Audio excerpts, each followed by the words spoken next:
Hello everyone, I'm here with my brother ClownsG. Give it up for him. We're just gonna do a little get to know ClownsG so his fans and my future fans will get to know a little more about him, and you know, let's just get right into it. So hello Martz. What's up? What's up, man? How are you? I'm good, and you? I'm good. Good. So how long have you been making music? I've been making music for, I want to say about 13 years, almost 14 now, because I'm going to turn 29. I started when I was like 15. I started rapping with one of my friends. His name's Loons. At first I started like on a little MP3 player, just playing like the beat in the background and just talking into the MP3 player, you know, like all off beat and everything. The crappy as hell, but you know, that's how we started. And honestly, before that, I remember when I first saw the movie 8 Mile with Eminem. I remember I went home and I tried to like write this little rap and everything, you know, and I tried to like basically copy the song, like Cleaning Out My Closet, you know what I mean, by Eminem, pretty much. And that's like, I want to say the first time I really tried to rap, you know. Nice. Yeah. Who or what inspired you to make music?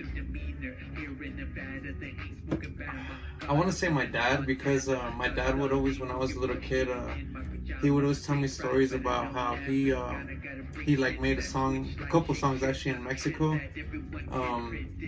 before Mexicans were even rapping, before anyone was actually even rapping from like our culture or anything like that. And he said he made like a song to the beat Ice Ice Baby, and a couple from Vanilla Ice, and a couple other like banda beats and shit like that.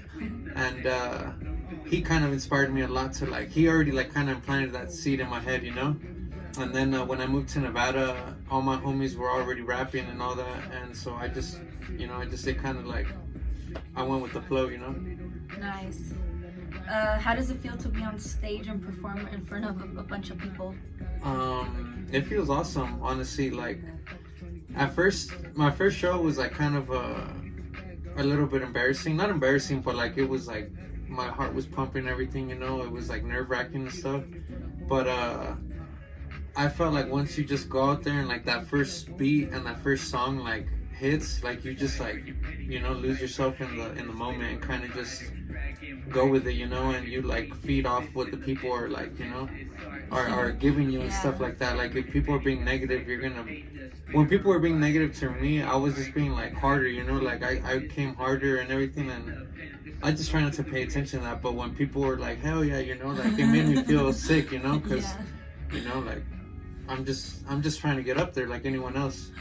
Have you ever forgotten any lyrics? Or yeah. Like when you're performing, like when I'm performing now, like not really, but I feel like now, yes, I would, because I have hella more songs, you know? Yeah. Like back so then I mixed up or something? Yeah. Like back then I didn't have that many songs, so I can remember all of them.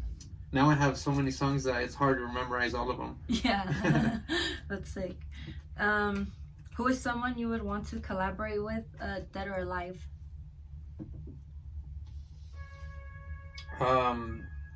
Probably Tupac, for sure, just because Tupac is a big inspiration to me, you know what I mean? And alive, I would love to collaborate with a lot of like the artists I grew up listening to and stuff, like Mr. Criminal and just big artists like that, you know, like that I look up to, which I don't know, hopefully it's possible one day, you know. Mr. Criminal, you hear that? He's coming for you. What would you be doing right now if it weren't for your music career? I'm just working, you know. I mean, I'm still working now and just doing both, you know, as I go, you know, just because I haven't reached the level I want to be at. And even if I do reach the level I want to be at, I'm going to try to keep going and going and going. But I would probably just be working, you know. I don't really know. I mean, music is like one of my I want to say one of my only talents, so I don't really know, you know. I don't really know what I would be doing if I didn't have music in my life. It's kind of hard to imagine my life without my music, you know, because it's a big outlet for me, you know.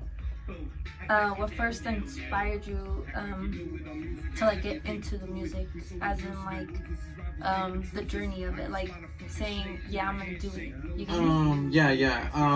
I had a couple homies that were rapping, you know, before me, and this was like even after my dad had already told me about that he makes songs and all that. When I moved to Nevada, I had a homie named Sniper and a homie named Moreno RIP, and they were already making music and stuff, and a bunch of other homies were making music, and just seeing them, you know, seeing them like actually spit and everything and all that, like it made me like really be like, oh damn, you know, it can be done, you know, like someone like me can do it. If my homies can do it, why can't I, you know? And yeah, they like, that was like the first step I actually took to being like, all right, I want to be like the homies, you know, I want to make music too and stuff like that, you know.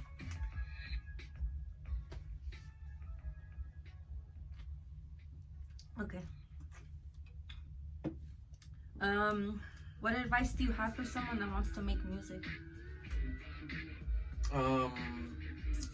Advice I would just be like, just be real, you know, like don't be putting out no fake shit, like don't be rapping like, oh, I'm a shooter, I'm this and that, I'm a drug dealer or something, or just stuff that's not even you do, you know. If you want to be like something like there's always imagination, you know, you can always put your imagination in it, but it's still part of you. But don't, you know, I feel like that's stuff that's touchy, you know what I mean? You don't want to be out there portraying something that you're not. Next thing you know, kids might even look up to you and stuff like that, and oh, if I'm rapping about being a shooter, rapping about being a killer, whatever, anything like that, and you're not even out there really doing that stuff, I feel like that's just misleading and being fake, you know, and clout chasing and stuff like that, and I don't respect that, you know. I try to come with like hard stuff, like bars, and you know, just think outside of the box and be lyrical. And so if I had to give anybody advice, I'd just say keep it true to yourself, you know, be who you are, don't ever try to fake the funk, just, you know, come real and be who you are, and you know, the support will come, you know, if you just put yourself out there, your real life, you know, your real person. That's great advice. Yeah, thank you. What are your plans for the following months? For the following months, I just want to, right now I'm working on a mixtape, or not working on it because the way I release my music is very different than everyone else. I feel like, I don't know if people do that or not, but I just release like one track at a time, you know, from my mixtapes or my projects that I'm working on, when it's like a mixtape or something like that. But when it's an album, I try to release the whole album at one, you know. But right now I'm just gonna finish off that mixtape I'm doing right now. It's called The Last Laugh. It's what's playing right now in the background. I'm gonna finish that off, and then I'm just gonna focus on dropping a lot of singles throughout the year, you know. I have a couple collabs that I need to get done. I have one collab in general that I'm gonna do with Young Gritty. He's gonna drop a hook for me, and I'm really excited for that, you know, because he's one of the biggest artists potentially that I'm gonna be working with. So hopefully that all works out, and you know, be on the lookout for that Young Gritty ClownsG, you know what I mean? Look out. How do you actually put your thoughts onto the paper and create like a whole song from it? It just depends. Like sometimes I go from like my life experiences, you know, like something that has happened to me and stuff like that, or things that I've done, or things that I've witnessed, or things I've been around and stuff like that. Or sometimes it's just my emotions, you know, like what I'm feeling and stuff like that. Or sometimes I just go hard and I just try to come with the hardest bars, you know, anyone can think of, you know, like on some Eminem like type level. I mean, I aspire to be like him in a way that where he just, everything he drops is like so lyrical, and even the smallest bar that he drops is like very he puts every thought into every little bar, you know. Every little bar that he tries to put out there, he puts all his thought into it.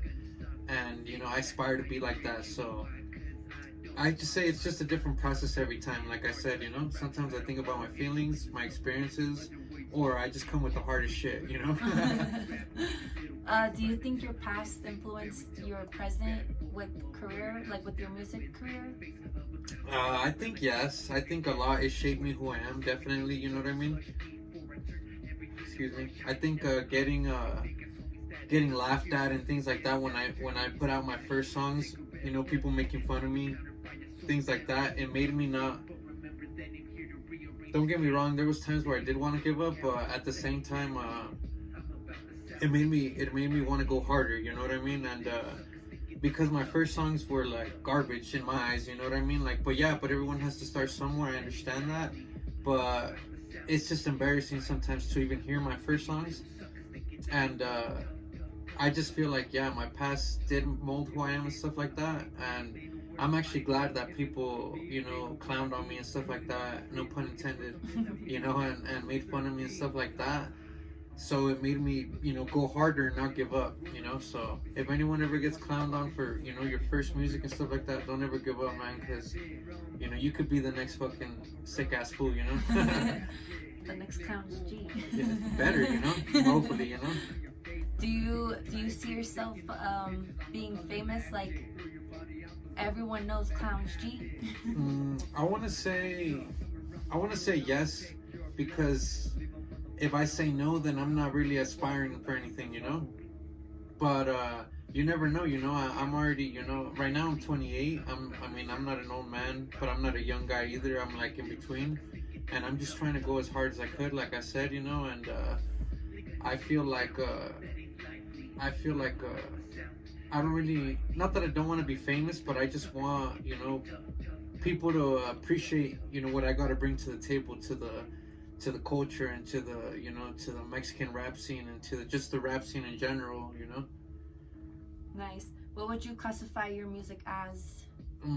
I would classify my music as I don't know if it's like lyrical rap or like you know, lyrical hip hop, or just I mean, I know people want to put me in the category like Chicano rap, you know. They say I'm Mexican, they see that I'm a Mexican, and they just want to put me in the Chicano rap category, you know. But I really don't know, you know, honestly. But if I had to classify my own music, I would want to be like just a lyrical rapper, you know what I mean? Like people that have bars. He does got bars. As you can clearly tell, he does have a neck tat. So how have tattoos influenced you and like your life? They've influenced my life in both, you know, in a positive and negative way. I feel like tattoos are something that I love, and so I'm gonna ink up my whole body, you know what I mean, as much as I can, without like, you know, looking all crazy and all that. But I feel like they just they're a part of me, you know what I mean, and they're a reflection of how I see myself, my inner self. And other than that, you know what I mean, they've impacted me positively, I guess, in a way where I'm just happy, you know what I mean. But negatively, like, just people look at me, you know, wherever I go. Not that they didn't before the tattoos, because they already judged me, but I feel like with them, they judge me even more, you know what I mean, if that makes sense, you know. Yeah, it does. And they do like a double take on me, you know what I mean. Like, they see me once and then they like look again, you know. And that's just something that I can never change, and I can never change society's point of view just with me, you know what I mean. So I try not to care what the people think, but you know, sometimes it does get to you, you know. But then there's other times where I'm like, fuck them, you know. True. Yeah. What is one message you want to tell your fans? If I could give one message to my supporters, I like calling them supporters, you know what I mean? Because I feel like no one should be a fan of me, or not a fan, but because fans like fanatic or whatever. And I would like to call them supporters because they support me, you know what I mean? Yeah, that's good. Yeah. So if I could give one word to the supporters, I would just say, like, thank you all for choosing to like listen to my music, even if you listen to it one time or half a second, you know, like, it really means a lot. And people that create music, I've kicked it with a lot of people that make good music, and we all feel the same, you know. All we feel is just for like someone to hear our voice, you know. And sometimes if not even one person bumps it, like, fuck it, you know. I just put it out there because it makes me happy or whatever, and it makes me like get it off my chest. So just thank you all, whoever bumps my music, you know, and whoever gets my merchandise, you know, like you know, sports the ClownsG gear, yeah, and all my bandanas and my stickers, and even people that have just messaged me to say like, hey man, your fucking shit's sick or whatever, you know, or even if to say it sucks, fuck it, you know, like that's your opinion, you know, and you're entitled to it. So just thank you from the bottom of my heart for, you know, bumping my stuff and giving me like at least a little inspiration to keep making it, you know, because if no one listened to it, then that's the whole point of making music, is for, you know, for people to because it's art. So, you know, art's how do they say it? Art is like in the beauty of the beholder or whatever, you know what I mean? Like, so whoever sees it or whatever is like, they can take whatever they want from it. So I'm just happy that people actually take the time to see my music as art, you know, and say, hey man, you know, like keep it up or whatever, you know, because back then, like I told you, people used to even, you know, talk shit about my stuff or whatever, you know, and so just thank you. That's all. Just thank you. That's nice. Well, thank you for joining us on this segment on getting to know ClownsG, and you'll be seeing him more on my YouTube because I will be making more videos. And overall, thank you. You were a great what is it? Candidate? Not candidate. You were a great interviewee. Yeah. And we will see you later. Thank you. Deuces. Pieces.